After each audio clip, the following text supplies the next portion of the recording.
Hello, and today we're here to challenge your inner critic.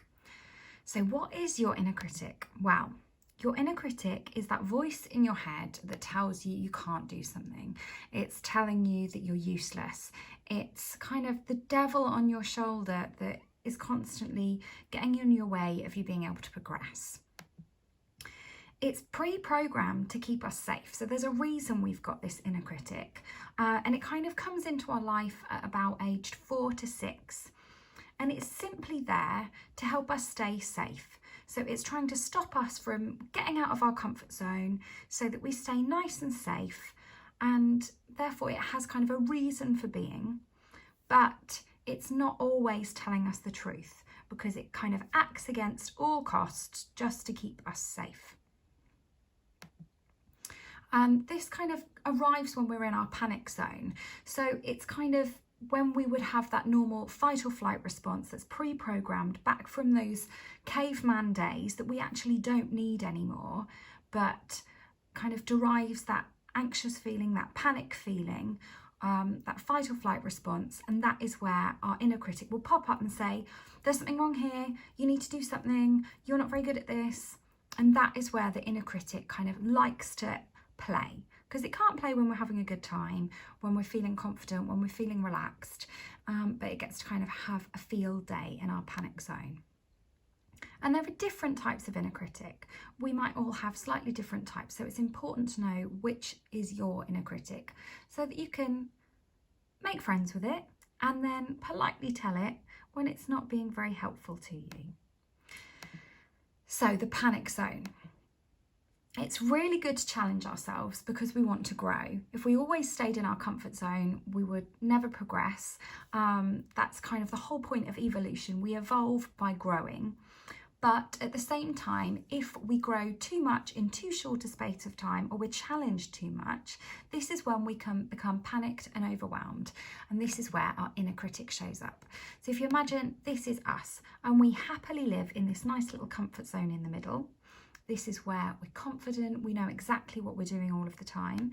And when we're growing, we reach into our stretch zone. So we're trying to train for something, training for a half marathon or something. We're moving ourselves into our stretch zone. We're off the sofa now, we're in our trainers, we're getting going.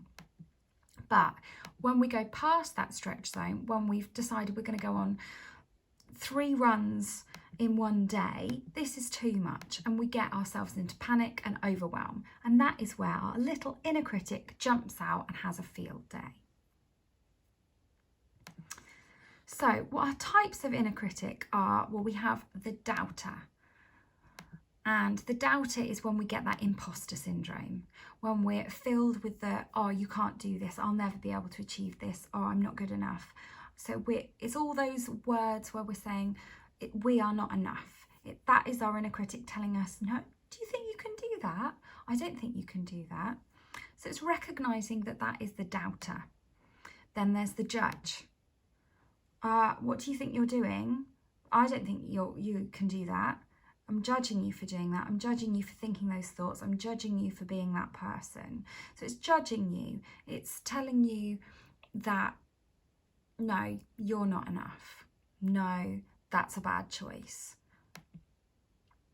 There's the victim. So this is when you think you're constantly being victimized by other people. Other people are making your life difficult. You are incapable because you're not good enough, because you are flawed in some way. So that's the thinking around the victim. There's the comparer. You're constantly comparing yourself to other people, and it might just be on outside perceptions. As you can see, one person is looking at this massive greenery of a tiny carrot, or rabbit is looking at this, and he's unaware that his own carrot is 10 times the size, but the greenery is much smaller. So it's you're not as good as that person. Oh, you can't do that. Look at that, what that person's doing. You're not as good as that. You can't do that. And also social media is playing a massive part in this, because we're constantly comparing ourselves with a false vision of what someone else is doing. It's a false representation because it shows their best self. We take a selfie when we are having our best time, and we decide to upload that because we want to show the world, look at what our wonderful day is. But we don't do that when we're having a bad day. When we're having a bad day, we're not posting about that.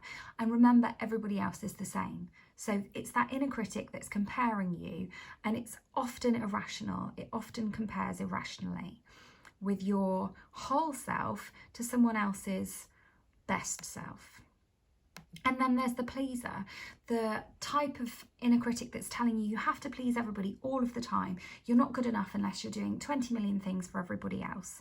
And that is actually really detrimental to us as well, because obviously we want to grow, we want to try and do lots of things, but people pleasing and pleasing everyone to the detriment of ourselves, that is a sneaky inner critic as well, telling us that we aren't good enough unless we do everything. So recognising your inner critic allows you to catch them, because you know when they're likely to show up. You can see the situations that they're going to pop up in, and when you know which is your inner critic, then you can go, okay, I'm aware that you're going to pop up when I'm on social media, when I'm kind of comparing myself to someone else, when I feel like, oh, everybody is judging me, everybody's looking at me saying that I'm not good enough, when I'm trying to challenge myself to do something new and that little voice of doubt comes in. So you can notice where they're going to pop up. So how do you challenge your inner critic? Well, first of all, you need to become aware of them, as we've said, and then you can kind of see when your inner critic is in the driving seat, when it pops up and what it's doing. So then you have kind of an emotional response when this happens, when your inner critic is there, and you can notice what is your emotional response trying to tell you? What is it raising your awareness of? Inner critics can be really useful in this way. Our emotions pop up because one of our needs isn't being met, or because we are putting ourselves into a place of overwhelm and we need to address something. Something is out of kilter and we need to address it. And so our inner critic can actually become our friend, because it's raising our awareness that we're not in a good place for us and we need to rectify that situation. So you can ask yourself, what is it trying to tell you? What is it raising your awareness of? And a great way to really connect with your inner critic is free writing. Now, free writing is when you just start writing all of your thoughts all in one go. You don't have to think about punctuating the sentences. It's just writing, and just write until you kind of get exhausted of writing. And you'll know the point because you just naturally come to an end. But I'm feeling rubbish because I couldn't make my toast, I burnt the toast, and that means that I'm going to have a bad day and I'm awful at making toast. It's just everything that you're thinking. So there's no kind of logical train to the thought, it's just all the thoughts, and that is where your inner critic can hop out. And once you've got your inner critic down on paper, it isn't in your voice anymore. So your inner critic is recognizing that it's being listened to. And so it will stop badgering on because it's being listened to, you've acknowledged it, and then you get to choose what you do with what it's saying. So that's a really useful tool. And you also get to think about accepting what you want of what they're saying. So is it true? Is it kind? Is it helpful what my inner critic is saying? When I say is it true for you? If it's telling you that someone else thinks something, is that true? But is it true for you? Okay. Is it kind? Is it coming from a kind place? Is it going to help you? And is it helpful? Does it make you grow? So with all the things your inner critic's telling you, this is when you can choose whether to accept what it's saying or not. So this is where you can notice how it benefits you, and you can make friends with them, and you can realise that it is just there to keep us safe. And yes, over time, its role has kind of changed somewhat because we're not faced with lions and tigers and bears on a daily basis. We're not faced with that immediate danger. So we don't need to constantly be analysing this information in the way that our inner critic does, but we can use it to help us grow and to benefit us. So we need to have compassion for this side of ourselves. We need to make friends with it. When you make friends with someone, you understand their flaws. You understand that they're made up of a whole person and they do some silly little things, but you love them for it anyway. So love this part of you because it is just there to keep you safe. And once you're acknowledging it and loving it, then actually it won't hinder you anymore. It can just help you. There's a great video called Chad Technique within the channel, and if you look on that, think about it being focused on your inner critic instead of anger and aggression. But that's a really good way to kind of connect with your inner critic in a healthy way. So that might be another good video for you to check out. And now you can choose what to listen to and then practice a new script. So our inner critic is on like a parrot. It's just jabbering away all the time. It's just repeating these thoughts over and over. So to get past those thoughts, we need to choose to practice a new script. So we need to focus on what our inner talk, what we want instead, what we want our inner talk to be, and keep repeating that so it takes over from our inner critic. So this is when we get to meet our inner ally. And now our inner ally is our best friend. It comes from a place of love and compassion, whereas our inner critic comes from a place of fear and dread. And it's there to see possibilities. It's there to go, okay, so let's think outside the box. Let's go, well, this is possible. Anything's possible. Challenge yourself. It's there to support and motivate you. It will focus on solutions rather than problems. So with your inner ally, take time to focus on the solutions that your inner critic is saying, you can't do that because actually I can do that because. This is where your inner ally pops in.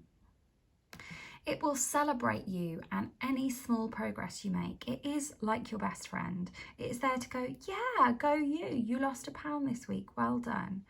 Well done you. You managed to stay calm even though you were really triggered. You just went for a walk instead. It's noticing all the little things. It's not just waiting for that big win. It's noticing you and recognizing all the progress you're making. And when you make friends with your inner ally, you begin to start to talk to yourself more kindly because you're recognizing you're part of this whole. And your inner ally is that wonderful, positive self-talk. So with that in mind, what do you want your new script to be? Your new script is your inner ally talking to yourself. So what do you want that to be? And how do we create it? So we need to reframe the old thinking. Now, your old thinking can keep you stuck in a rut. So we want to change that. And you can use affirmations to help with this. There's another video on the channel all about using affirmations and positive self-talk. So you might want to check that out to help you. But you can write your old thinking, which is your inner critic talking, and reframe it to new thinking, which is your inner ally. So when I say that, I mean saying something like, I'm useless at staying calm. That is what your inner critic's saying. I'm useless, I can't do it, absolutely impossible for me. And then you want to reframe it and go, okay, so what is the opposite of that? Okay, I am great at staying calm. And that's what your inner ally is telling you and championing for you. Now, sometimes it can be far too much to jump straight from feeling useless at something to being great at it. So this is where you need to find that middle ground. And with the middle ground, you go from saying, I'm useless at staying calm, to a progressive, I'm working on getting better at staying calm. You can see that it's much more positive than that old inner critic thinking. And then when you feel more comfortable with that and you feel like, yes, I can see the progress, yes, I'm motivated, yes, I'm growing, then you can move that on to the place of saying, I am great at staying calm.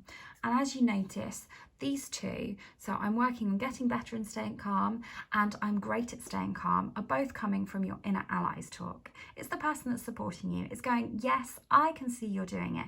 Imagine your coach.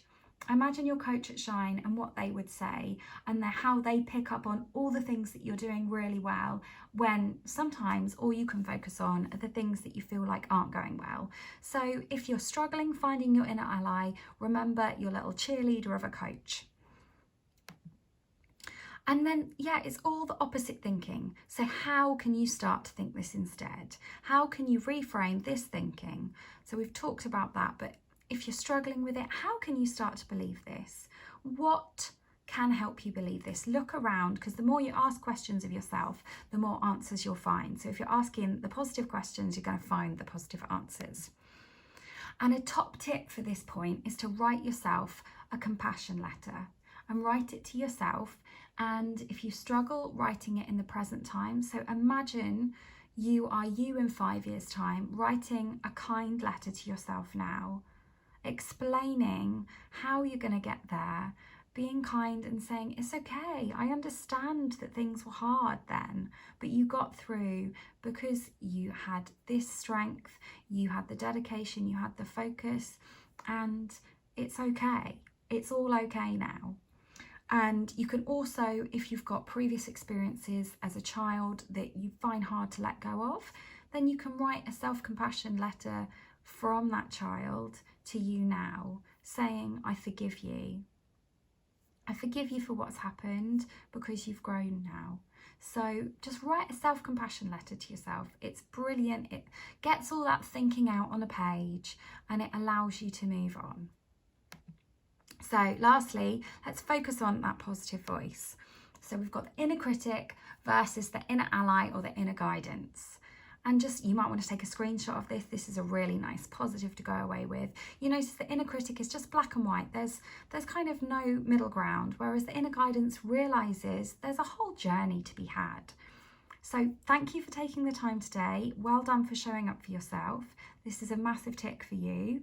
And have a great day and recognize that inner critic, but also make space and time for your inner ally, because that can be your best friend and that can help motivate you through to achieving everything that you want to achieve. Take care. Bye.